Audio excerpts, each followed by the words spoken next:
Good morning from Panhandle Outdoors, America's only daily outdoor TV show. Your source for fishing, hunting, and information for folks who enjoy the great outdoors. Now sit back, relax. It's Panhandle Outdoors. Good morning, folks. Welcome to Panhandle Outdoors. I'm Winston Chester, and I'm glad you're here this morning. Got a great show lined up, a special guest here. But first, let's take a look at our weather brought to us by Gulf Coast Air Conditioning, Drew Pollard and his hard-working crew, taking care of our everyday comfort needs. And boy, has it been comfortable. It's high today. It's going to be 82, low 60. That's just a Chamber of Commerce weather. How about the water temperature at the end of the pier is still at 73 degrees. Take a look at our river readings brought to us by Mountain Dew. And I'm telling you what, I've been talking about Choctaw, y'all, for the last couple of weeks being so low. The Apalachicola, folks, is below 2 foot. It's a 1.9 at the Brunstown reading right there, 1.9. The Choctahatchee went up to about 2.6. It made a leap from 2.2 to 2.6. So watch out for all that water coming down. Our tide chart brought to us by Kent Forest Lawn. Looking at a high tide, a good tide today. A high tide this morning is at 3:46. It's going out about exactly 12 hours at about 3:24 this afternoon. The wind's going to be coming a little bit out of the north, about 7 to 8. A beautiful day to be outdoors here in the Florida Panhandle. Let's take a break and we'll be right back.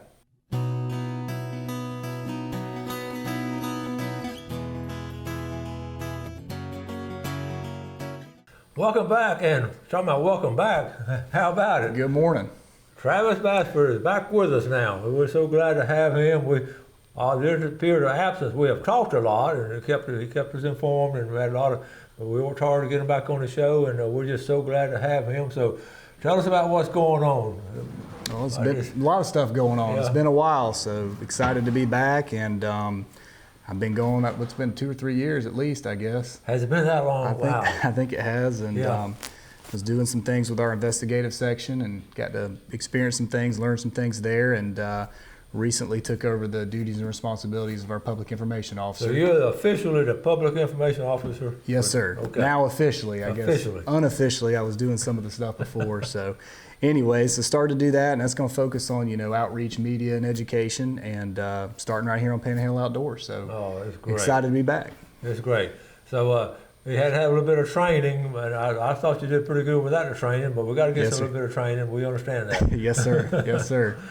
So what's going on with the agency? We got all kind of seasons going on, youth and deer and bow and red snapper and all kind of stuff going on. Absolutely, yeah. It's been a busy season, and my favorite time of year because we have hunting starting. Still some great fishing opportunities out there, especially on the saltwater side, and college football, things cooling down. So it's been really busy, and I guess we can touch on some of the seasons we've already had. We had dove season, and a lot of people had some good shoots around the Panhandle. Okay, I was going to ask you, dove season was pretty good for y'all. I didn't get a lot of reports on it this year. We had some good shoots, most of them legal, and then we had some guys make some cases on some baited fields. But yeah, it was good, and it's always hit or miss. It seems like ever since that season got moved up, it really is hit or miss. And this one was pretty good from what I heard. I didn't get to go, but had some officers go, and talking with the public and stakeholders out there, they had some good success.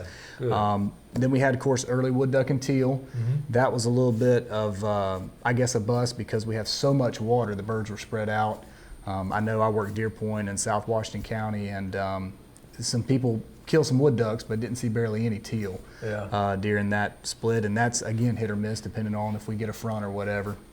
And then now moving into this past weekend was very successful. We had archery season open up, and a lot of guys, it was nice and cool, and saw a lot of good deer taken. So, and that season's going to run, and just go over some of the dates here. October 22nd through November 23rd will be our archery season here in the Panhandle.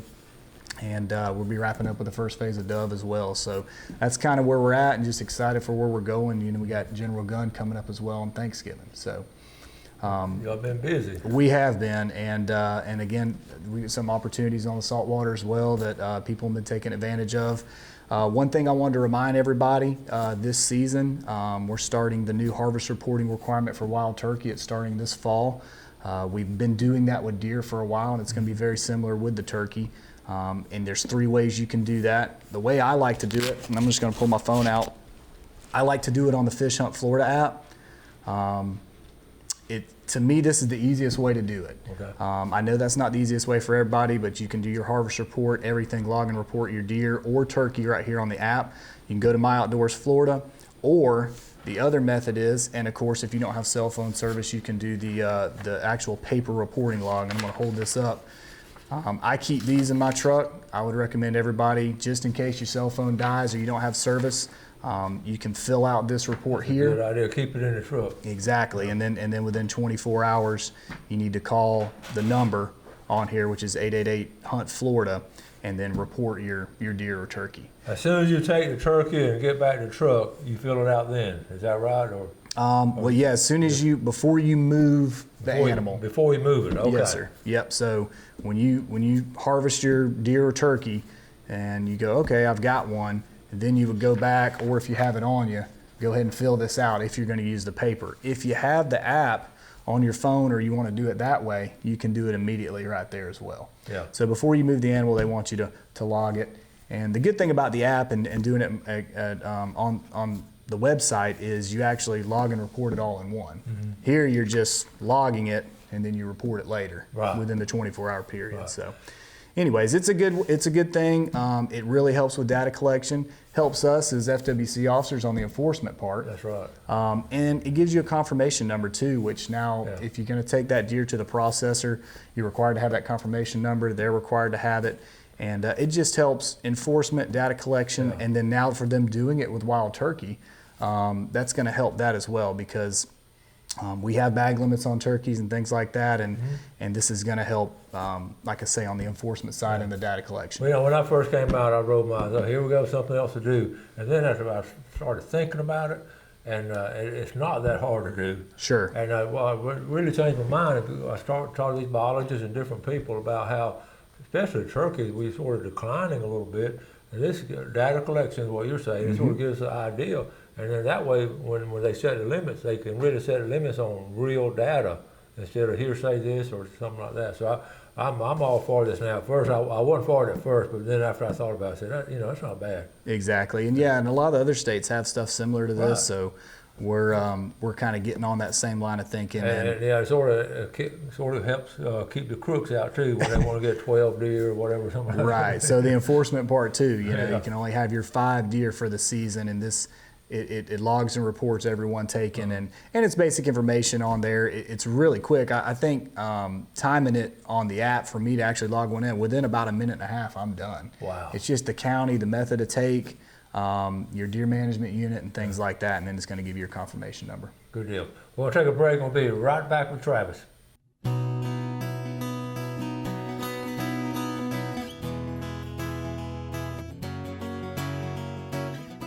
Okay, welcome back. So here we're PIO Travis Bassford with the Florida Wildlife Commission, and we're glad to have him. He's going to start coming back on once a month, and he brought us a couple of pictures.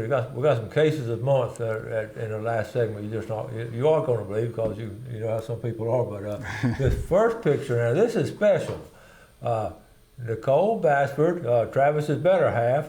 Tell us about this award. Okay, so that is definitely the better half right there. And this was a national award that Nicole just won with NASBLA. That's the National Association of Safe Boating Law Administrators, and it was basically all over the nation. She was selected for Florida and then won it for the nation for Operation Dry Water Officer of the Year. And we're super proud of her. At the House and at FWC for representing Florida and FWC, winning this award. And we went up to New Hampshire actually to receive it. Okay. It was where they had the NASBLA conference. And so we're super excited for her, and just it's a testament to her work ethic and everything she does on BUI enforcement. We talked about that in the past, how important that is. And she did a great job this past year. I think she made 15 or so BUIs and DUIs. So she works really hard at keeping people safe and making sure if they've had too much, getting them off the water before they hurt themselves or somebody else. That's great. And we're going to get her back on Panhandle Outdoors and talk to her about this and all. She's been on before. Oh yeah. And so we're glad to have her back. We're so proud of her. That's won a state honor, then a national honor, and it's basically keeping the drunk boaters off the water. Right. It's as simple as that. So she does a fantastic job. Very proud of her. Yes, sir. And Yeah, and one more thing that she does too is, we have a task force here in our area that focuses on BUI enforcement, and she's the assistant team leader and has had that up for several years, kind of organizing that and focusing that effort, especially in the summertime, busy boating holiday weekends to keep people safe. So good job to Nicole. And one more thing I want to talk about, I know we're right here getting into hunting season, and spoke at the QDMA banquet briefly about it. But chronic wasting disease, and that's a very serious issue. Not only it's across the nation, but in Florida we take it very serious because it has not been detected in our deer herd, and we don't want it to be detected. And we had to get a little more strict starting last year on the importation rules. So if you fast forward a few years ago, there's so many hunters that live in Northwest Florida that hunt in Alabama and Georgia. We know so many people that go up to Eufaula, they go to Dothan, they go to Moultrie, and they go hunt. And a few years ago, FWC was allowing people to take whole deer back from Alabama and Georgia. Starting last year, it started actually last summer, before last hunting season, they had to get a little more strict on that because as CWD has crept into the southeast, now the importation rule is no deer from any other state can be brought back into Florida except for one exemption, and this is only a few properties, unless there's a piece of property that is bisected by the state line. For instance, if somebody owns a piece of property and half of it's in Florida, half it's in Alabama, or some in Florida, some in Georgia, and a deer was taken on the Georgia side, if it's on that property, it can be brought back. If not, any other deer, it cannot be brought back in whole condition. And I just want to go over some of the things that need to happen for it to come back and the things that are allowed for importation.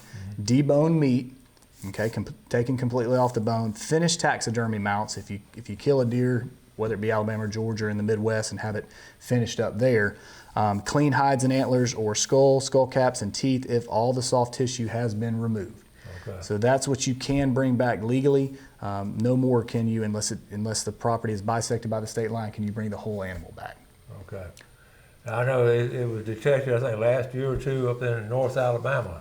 Yes, sir. It's getting it's gotten closer and closer to us over the years. It is, and it can just devastate a deer herd. We've seen it up north and out west, and we don't want it, so we're doing everything we can. And most states have importation rules similar to what we're talking about here, and we're just doing everything we can to try to keep it out because it's a fatal disease, and it affects the brain and central nervous system, and we do not want it in our herd. So. And later on, we're going to get one of your game biologists to come on and talk more in detail about it. Maybe. Sure, I'd love hopefully we will. So. I'd love to get Arlo Kane back on. He's super knowledgeable on that and really anything related to deer. So just want to talk about CWD. We're going to get Jeff to put up our CWD hotline. If you see a deer that's acting strange, if it looks like it's lost a lot of weight or it's acting sick, if you can report that to us, we'll get an officer out there and or biologist to take a look at that deer, and we'll get Jeff to put that number on there. It's 866 CWD Watch. Okay. All right. And I guess one more thing we're going to talk about. We've got just some regulation changes on the redfish front. This was back at the commission meeting over the summer, but they just made some minor changes. They wanted to prohibit the captain and crew from retaining a bag limit on a for-hire trip. For instance, if there's a charter, and sometimes it's a big charter, you've got a captain and a deckhand, they wouldn't keep their bag limit of redfish. So making the vessel limit down to 4 fish per vessel, and still the 1 per person. On redfish. So is this in effect now? Will go in effect now? Yeah, that was in effect September. September. So we're under that new rule now. Okay. And that's something they did some different regulations on the state, but for our area, 4 fish per vessel, and then 0 bag limit for the captain and crew, basically. Okay. I know they had some meetings on that last year and all, and before it came to the conclusion. They did, and we've got another meeting coming up actually in our region here at the end of the year. Okay. So if you have any, questions, concerns about any of our regulations, you can go to our commission meetings. I'll get the dates when it gets a little closer here toward the end of the year. In our area here? Yes, sir. Good deal. Yeah, it'll be in the Northwest region, and we always encourage public input at those meetings. We have a lot of different topics that are important to a lot of different people, and we want to hear from the stakeholders on stuff like that. Okay, that sounds good. Yep. I'm impressed with all your notes and all. Isn't there some folks I'll tell you what, he'd be a good professor, a good teacher, well organized. We could talk about this stuff all day for sure. I know. So much stuff. Oh, I've got some pictures of some of these cases we're going to talk about, so we're going to take a break, come back with a couple of cases every month. So we'll be right back. Okay, welcome back. Let's take a look at our fishing game times today, brought to us by Blue Water Outriggers in Port St. Joe. We're looking at our time from 6:59 to 8:59 this morning, this evening from 7:24 to 9:24. So Travis, we've got a couple of weekends left of fall red snapper, which has been really good. Oh yeah. So tell us about it. That's a great opportunity that people are taking advantage of. And they've been pretty successful with it. We've been out on the water, checking a lot of people, and with amberjack and triggerfish being open, in addition to red snapper and gag grouper, it's a lot of opportunity. So we've been seeing a lot of good catches, and we do have 2 more weekends remaining. In November, it's going to be Veterans Day weekend and Thanksgiving weekend, the Friday, Saturday, Sunday. So it's nice when people can plan it on a weekend. That's when most people can go. And hopefully we can have some favorable weather like we have had in October. It's been really nice. Fall fishing is just great. The weather's been so good. It's cooler, and it's been pretty calm too. And on that note too, one thing we were talking about the other day, it's been a great pompano run this fall. We've been checking a lot of people on the beaches, and I checked a guy the other day. He comes down from Alabama, and he said 6 of the last 8 trips he's limited on pompano. And I was like, wow, that's really good, and really quality fish too. I know. We've talked about it, about how many people are doing it now compared to 5-10 years ago. Oh yeah, a lot more. Okay, let's jump into some. It's almost entertaining to me. The entertaining part of Panhandle Outdoors, the cases of the month. Okay, so we've got a picture on this one. So tell us about this one.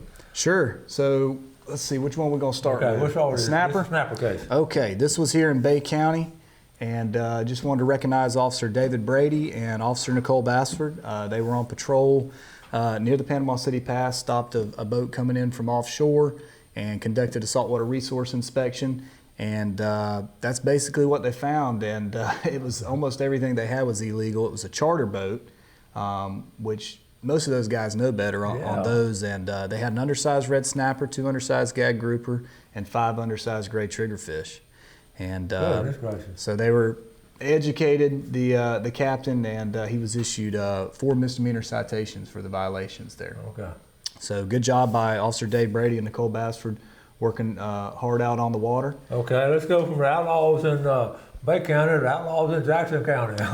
That's right. And this is one that was made a little while back, but I really wanted to recognize Officer Eric Mead and Officer Hank Forehand up in Jackson County. Those 2 guys have been doing it a long time, and if you need a good resource case made, those are the 2 to do it. And they did it on this one. They were up on the Chattahoochee River. They were near Buena Vista Slough. They saw a boat in the middle of the river, and looked like he was having some engine issues, so they went up there, and he's like, yeah, my motor's messed up, this and that, and kind of wasn't making sense. Well, they look around the bend and come on around, and there was another boat.